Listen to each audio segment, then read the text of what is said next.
think, act, and prosper. You are now tuned into the Money Level Show. Hey everyone, welcome back to the Money Level Show, where we think, act, and prosper. Today, I just want to talk about Russian stocks. Russian stocks have been getting killed. There's a lot of people saying don't enter the trade. It's a falling knife, all those different things. We all know what has been happening with Russia and Ukraine and how serious it is and how serious the sanctions are and all those different things. But as an investor, you have to look at the contrarian point of view. I've had Jim Rogers on the channel, and he's talked about buying hated assets. So hated assets, obviously, sometimes you get into these moral arguments about whether to invest in certain stocks because of X, Y, and Z. A lot of times that goes with nuclear energy. People say, oh, don't invest in nuclear energy because nuclear is war, or don't invest in oil stocks because of global warming. Don't invest in Russia because Russia's in the wrong for invading Ukraine.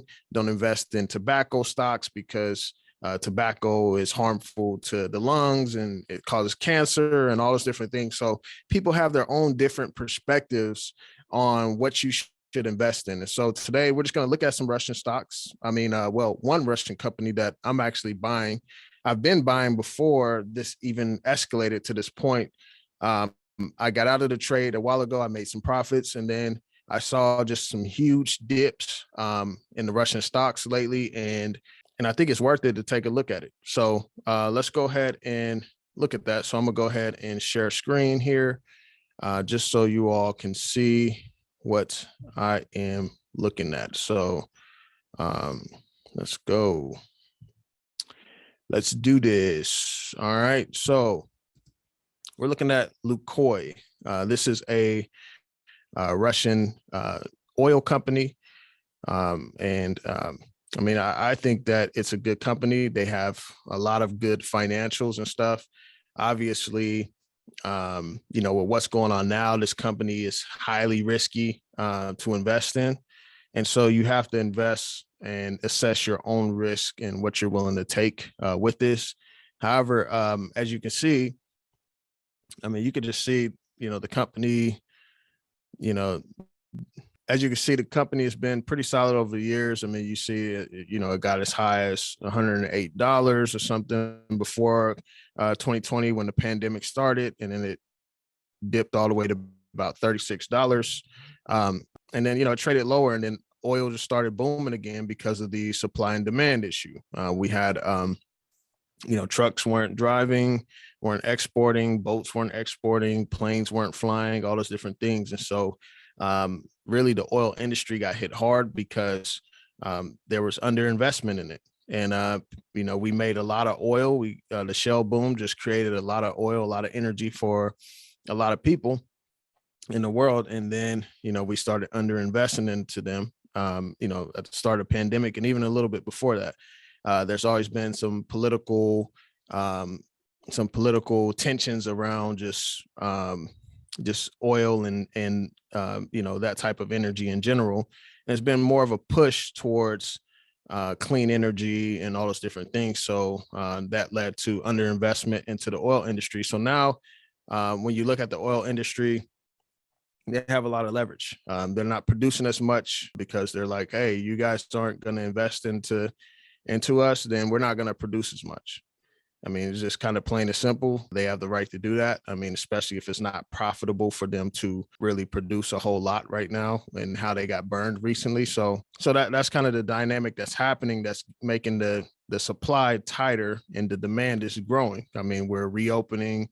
A lot of states, especially in the United States, have lifted mask mandates, all those different things. So a lot of people are, even traveling more, and we're starting to see like, oh, well, energy is still needed. So back to this Russian company, Lukoil, that's just kind of a macro view of what's happening in the oil industry. So Lukoil hit a high of about $107 here in October of 2021, right? So Then it came back corrected, to about 80, 84 bucks. I was buying in this range. I sold off, got out of it. And then as things heated up between Russia and Ukraine, I mean, you saw a big drop here. This dropped to about $76. They bought the market back up. Then once Russia invaded Ukraine, you saw this stock just fall drastically. I mean, it's all the way down here.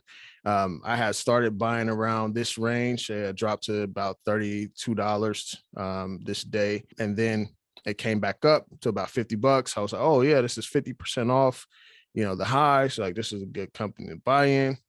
Came back on Monday, the stock opened up at about $23. I saw it fall as low as about $18. And so I kept buying some shares, and then it rebounded to about $24 a share. So this company pays a hefty dividend. It's over 10%, close to 12%. So every quarter, I think it's every quarter or semi-annually, they'll pay out the dividend. And this company actually has really good financials. So when you look at how oil is handled, oil is priced in dollars. So back when Nixon took the dollar off the gold standard, we got on the petrodollar standard, which was when we made a deal with Saudi Arabia to trade protection and military protection for them selling oil in dollars, and where the world had to deal energy in dollars. So this company actually has to export and has to export goods to like countries like Germany and other places, and they are receiving dollars for their oil. So how does this apply? I mean, when you look at the ruble, for example, that is the Russian currency. The currency just got devalued and it just went down a lot. So it takes $1 to buy a lot of rubles right now because of what's happening in Russia, the currency and the bank sanctions and all those different things. So this company is receiving its profits in dollars, right? So it's receiving its profits in dollars. So that's very important, because if it was receiving it in rubles, then that would mean that the company isn't doing too well because the ruble had fell just so much. Looking at that, I mean, that's very important. So on the other hand, their expenses, because they are stationed in Russia, their expenses are in rubles. So they're getting dollars. It takes, dollars can buy way more rubles than they could have, a few weeks ago. And their expenses are in rubles. So for example, if you have, if they do a deal, for 2 billion, and let's say their expenses are like, however many rubles, I mean, they have so much cash and so much dollars to be able to pay those expenses off a lot easier than they would have if the ruble were stronger.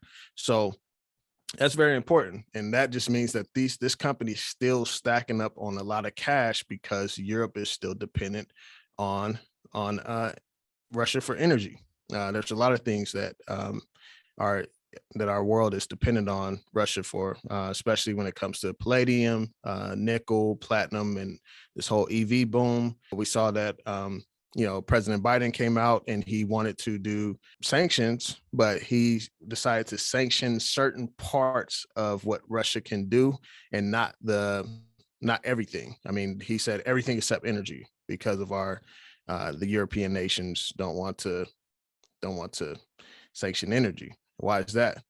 I mean, Germany has been having a lot of blackouts and high energy costs. And this is because they've shut off nuclear reactors. They put themselves in a bad position. They put the cart before the horse with the whole clean energy deal, and the policies that they implemented caused them to shut down nuclear reactors, shut down plants, shut down pipelines, all those different things. And then now they're in a really messed up situation. So we're going to look at a couple other articles I have. So here's one thing. So this is why Europe can't stop buying gas. This is just an article that just came out yesterday, I believe. It says Europe remains dependent on Russian gas and continues to buy at normal levels. And this is important because Russia not only exports oil, they export natural gas. And European Union relies on Russia for about 40% of its natural gas. So when you think about that, that's a huge percentage of Europe in general, relying on Russia. So when you think of like Russia in that sense, they have a lot of leverage, and it doesn't, these plants and these pipelines, they don't just fix themselves like very easy. We talked to Doomberg about that recently, and just how, people think that, oh, you just turn the plants back on. It doesn't work that way. And so when you're looking at this, you're looking at, oh, wow, they're dependent on Russia for about 40% of its gas, and that's alarming. And so it talks about, a lot of different things. It says Germany has been phasing out nuclear power in favor of gas. So they shut down nuclear reactors, which is actually a clean form of energy, and has been trying to build a new pipeline to bring in more from Russia. So this is like really, alarming. I mean, it's not surprising to me. I kind of knew about this information. I'm just bringing it to y'all. But Europe has been very reliant on Russia for gas. So that's been one of the issues. Let's look at Germany. How much does Germany actually depend on Russia for and with oil? It says Germany imports 35% of its oil from Russia, and about 55% of its gas, and about 50% of its coal from Russia. So this is very alarming. I mean, this is very dangerous because it's like, okay, they're not energy independent. They're dependent on Russia for this. So when you're looking at that, okay, well, how long does it take to get a pipeline on? I mean, pipelines, they usually take years to get set up. I mean, production, all those different things. So those are some of the things that are going to keep making oil go higher.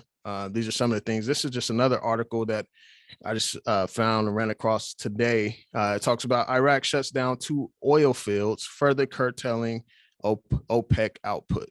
And so they're tightening more supply. The oil companies are not playing because they're like, hey, you guys didn't invest in us. So now we have the leverage, and we're not going to produce as much because they have to make it profitable. And so you got a lot of demand now. This whole thing with energy is very important, you all, and I hope that you all are paying attention to this. And so looking at Lukoil is, when I read about it the other day, just read an article pulled up, it was at about a 3 PE ratio. Now, it's been cut in half again. So this stock is very cheap. It pays a really solid dividend. It is risky. There is geopolitical risk in the stock. I am not going to tell you that that it's no risk in it. It is risky. However, if you're an investor, that's kind of the cost: high risk, high reward. And this is a solid company, but due to the circumstances of what's going on, they can't really handle that. I mean, they can't do anything about that. Putin does whatever he wants. So, but however, this company is produces a lot, has really good cash flows, and everything. I mean, we can go look at their balance sheet. Let's go look at it. Lukoil financials. See if we can just find it from Google. Trying to find a consolidated version because if we go through their website, it's probably just going to be a lot of stuff you have to get through. So this is just their income statement. I mean, looking at their income, total revenue, they brought in 7.9 billion. So I want you to think about Russia's very small. It's a big country, but I mean, their population is pretty small. So this company brought in 7.9 billion. This is from 2020. They brought in 5.1 billion, and then their cost of revenue 3.699 billion. I mean, look at this. 7.9 cost of revenue 5.3. So their gross profit was 2.5 billion. 1.4 billion this year, 1.8 billion that year, 2.3 billion. There was a gross profit. So then when you look at the cash flow, what are their cash on hand? What do their cash look like? And I'm sure they may have some more updated statistics from this. Well, 2021, they probably just haven't put it out yet. So it's just totaling up from 2020 and back. So operating cash flow, I mean, 1 billion. That's pretty positive. In cash position, 660 million. And this doesn't even include assets that the company may have. So you got 58 or 588 million just cash flow just sitting there. So this is pretty positive. This doesn't include any assets. I mean, assets, you look at it right here, 5.9 billion in assets, total liabilities, 1.8 billion, so they have 4.5, billion, just, their liabilities are less than their assets. So that's very important when you're looking at a company's financials and everything. Total debt, 659 million. So, I mean, this company could pay their debt off pretty easy. I mean, you look at the cash flow, I mean, 588 million. I'm sure they have more than that now, especially since oil has went higher over the last year. We just don't have last year's statement up here, but, they can almost pay off their debt just easy, and they're just bringing in cash flow. That's just with their cash. They can almost pay off their debt with their cash. And, so, I mean, when you're looking at things like that, I mean, that's very important as well. So Lukoil, you call it Lukoil, it's Lukoy. I think it's a solid pick.